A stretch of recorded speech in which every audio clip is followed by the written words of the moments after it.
زبان فالج مار چکی ہے، بول نہیں پاتا ہے، نہ ہاتھ اٹھ رہے ہیں، نہ پیر چلتے ہیں، نہ وہ بیچارہ بول پا رہا ہے، ایک طرف اپنی گردن ڈالے ہوئے ہے، وہ اپنے سے کپڑا بھی نہیں پہن پاتا ہے، وہ اپنے سے چہرہ بھی نہیں دھل پاتا ہے، وہ اپنے سے روٹی کا لقمہ یا چاول کا لقمہ اپنے منہ میں ڈال بھی نہیں پاتا اور کھا بھی نہیں پاتا۔ بلی آ جائے تو یہ وہی مرغی ہے جب تک اس کے بچے نہیں تھے مرغی بلی کو دیکھ کر بھاگتی تھی، لیکن آج بچے اس کے پیچھے پیچھے چل رہے ہیں، آج بلی کو دیکھتی ہے تو مرغی بھاگتی نہیں۔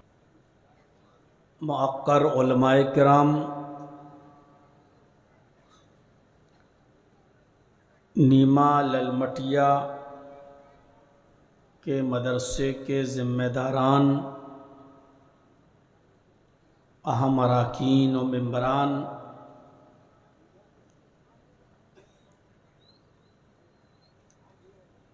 اور معزز سامعین حضرات، پردہ نشین اسلامی خواتین، ماں اور بہنوں، نوجوانوں اور عزیز بچوں،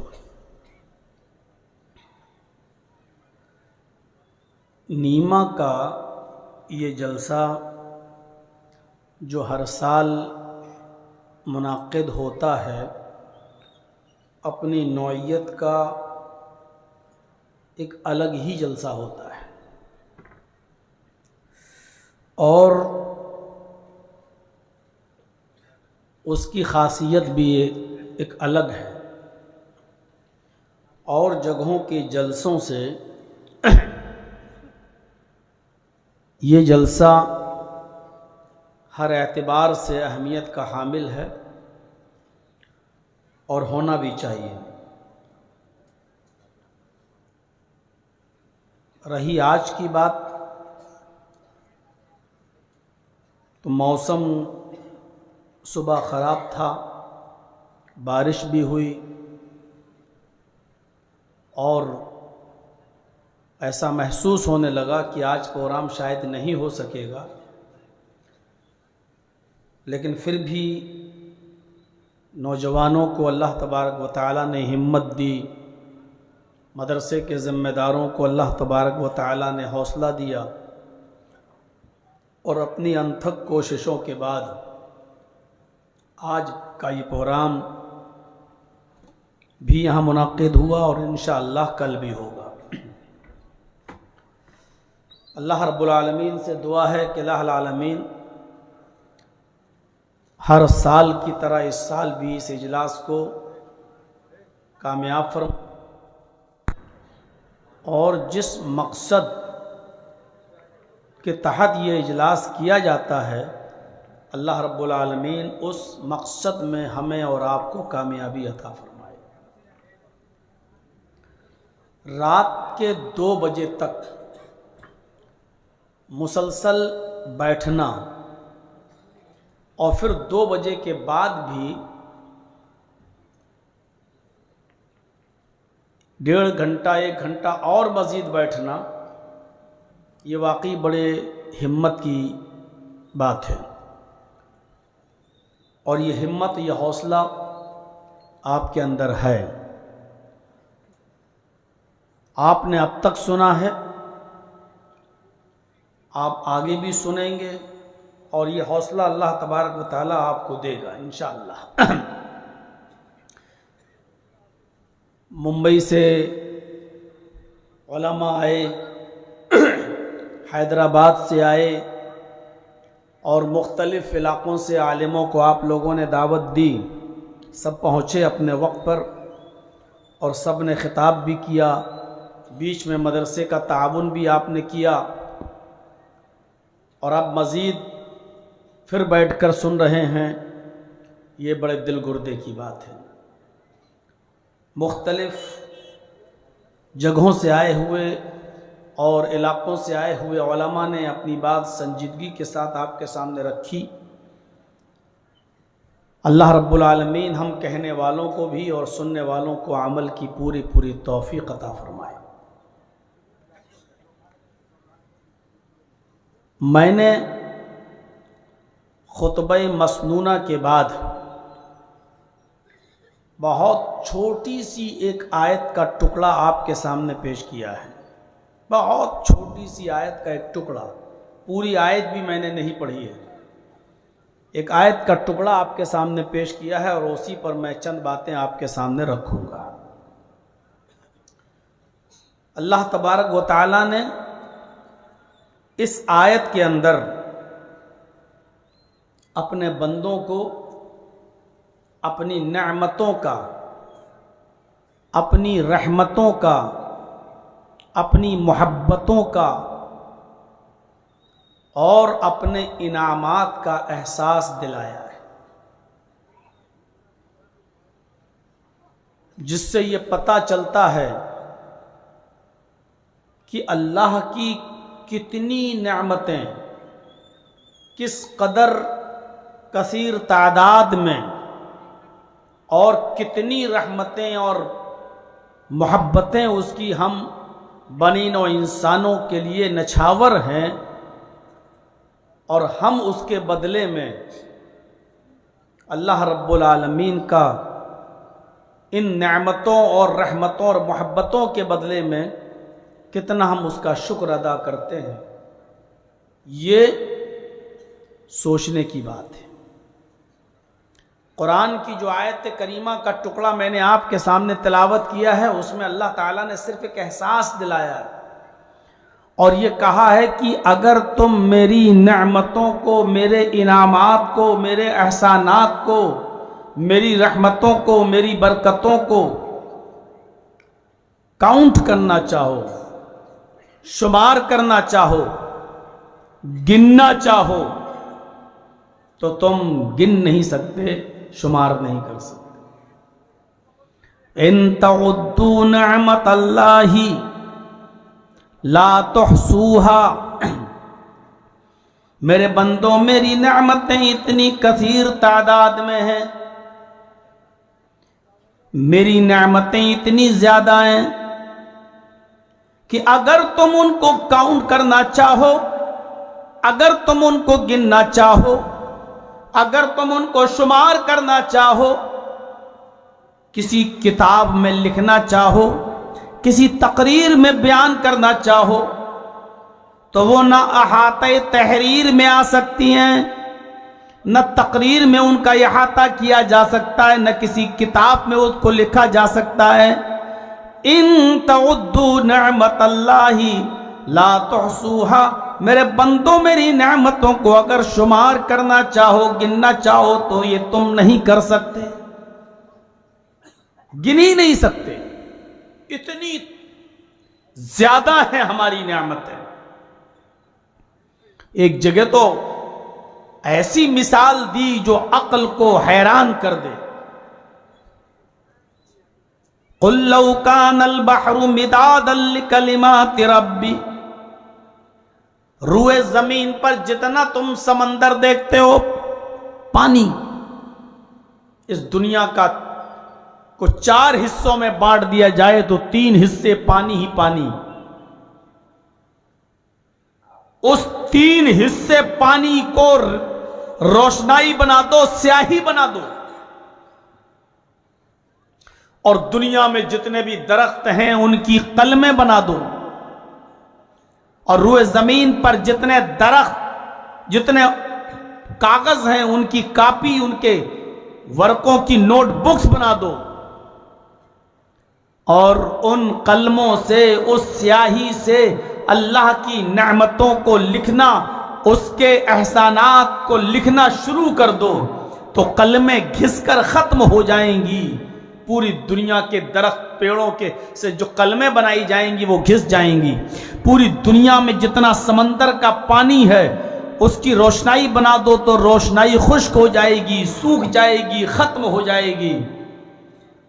روئے زمین پر جتنا کاغذ ہے وہ کاغذ بھر جائیں گے، لیکن اللہ تبارک و تعالیٰ کی حمد و ثنا، اس کی کبریائی و بڑائی، اس کی نعمتیں، اس کے احسانات اور اس کی رحمتیں نہ لکھی جا سکتی ہیں، نہ گھس سکتی ہیں، نہ ختم ہو سکتی ہیں، نہ پوری ہو سکتی. اس سے آپ اندازہ لگا سکتے ہیں کہ اللہ تبارک و تعالیٰ کی نعمتیں کتنی کثیر تعداد میں ہیں۔ ہم جو بیٹھے ہیں اور جو سانس اندر کی طرف لیتے ہیں، پھر وہ سانس اندر کی غلاظتوں کو باہر نکالتے ہوئے باہر کی طرف جب آتی ہے تو یہ اللہ رب العالمین کی کتنی بڑی نعمت ہے۔ جو لوگ سانس نہیں لے پاتے ہیں اور جن کے لنگس، پھیپھڑے جن کے خراب ہیں، ان سے پوچھئے کہ وہ کس طریقے سے بھاپ لیتے ہیں، کیپسول کو کھینچتے ہیں یا اسپرے وغیرہ کی بھاپ لیتے ہیں اپنے منہ کے اندر اور پھر وہ اپنے لنگس کو کھولتے ہیں۔ یہ کتنی بڑی نعمت ہے اللہ تبارک و تعالیٰ کی۔ ہم زمین سے اٹھ کر قدم آگے بڑھا دیتے ہیں، یہ کتنی بڑی نعمت ہے اس کی۔ ہم پانی کو اپنے ہاتھ سے گلاس پکڑ کر ہم اپنے ہونٹوں تک لے جاتے ہیں اور آرام سے ہاتھ کا موومنٹ اپنا کام کرتا ہے اور زبان اپنا کام اور پیٹ اپنا کام، حلق اپنا کام۔ اگر دیکھا جائے تو ایک ایک نعمت آپ گننا چاہیں تو نہیں گن سکتے۔ اللہ نے صاف کہا ان تعدوا نعمت اللہ کی نعمتوں کو اگر تم گننا چاہو، اگر تم شمار کرنا چاہو، لا تحصوها، تم میرے بندو تم شمار نہیں کر سکتے ہو۔ غور کیجئے قرآن کی اس آیت پر، قرآن کھولیے، پڑھیے اور پہلی آیت بسم اللہ الرحمن الرحیم کے بعد آپ دیکھیے اللہ رب العالمین نے پہلی آیت کے اندر اپنی ربوبیت کا اعلان کر دیا۔ الحمدللہ رب العالمین۔ بظاہر ایک معمولی سی آیت لگ رہی ہے، لیکن اس آیت کے ساتھ اللہ رب العالمین نے رب کہا ہے اور رب کے ساتھ العالمین کا لفظ لگا ہوا ہے۔ اب غور کیجئے، تمام تعریفیں اس اللہ کے لیے ہیں، رب العالمین، الحمدللہ رب العالمین، جو سارے جہان کا، جو دونوں جہان کا پالنہار ہے، جو دونوں جہان کا رب ہے۔ الحمدللہ رب العالمین، تمام تعریفیں اس اللہ کے لیے ہیں جو دونوں جہان کا رب ہے۔ اس نے رب کہا ہے اور دونوں جہان کا کہا ہے، ساری کائنات کا کہا ہے، دنیا کا بھی اور آخرت کا بھی۔ وہ چاہتا تو کہہ سکتا تھا الحمدللہ رب المومنین، وہ چاہتا تو کہہ سکتا تھا الحمدللہ رب المسلمین، وہ چاہتا تو کہہ سکتا تھا الحمدللہ رب الناس، لیکن اس نے الحمدللہ رب المسلمین نہیں کہا کہ تمام تعریفیں اس اللہ کے لیے جو صرف مسلمانوں کا رب ہے۔ اس نے یہ نہیں کہا الحمدللہ رب المومنین، تمام تعریفیں اس اللہ کے لیے ہیں جو مومنوں کا رب ہے۔ اس نے یہ بھی نہیں کہا الحمدللہ رب الانس، تمام تعریفیں اس اللہ کے لیے ہیں جو انسانوں کا رب ہے۔ اس نے یہ بھی نہیں کہا، اس نے کہا تو یہ کہا الحمدللہ رب العالمین، تمام تعریفیں اس اللہ کے لیے ہیں جو دونوں جہان کا رب ہے۔ وہ مسلمانوں کا بھی رب ہے تو غیر مسلموں کا بھی رب ہے، وہ یہودیوں کا بھی رب ہے، وہ عیسائیوں کا بھی رب ہے، وہ مجوسیوں کا بھی رب ہے، وہ سکھوں کا بھی ہے، وہ جینیوں کا بھی ہے، وہ بدھسٹوں کا بھی ہے، وہ مومنوں کا بھی ہے اور غیر مومنوں کا بھی ہے، وہ انسانوں کا بھی ہے تو جناتوں کا بھی ہے، وہ انسانوں کا بھی ہے تو حیوانات کا بھی ہے، وہ چرندوں پرندوں درند سب کا رب ہے۔ اس اللہ کی ربوبیت کا اندازہ اس بات سے لگائیے کہ ایک انسان جب صبح بھوکا اٹھتا ہے تو اللہ رب العالمین اس کو اٹھنے کے بعد صبح ناشتہ بھی دیتا ہے،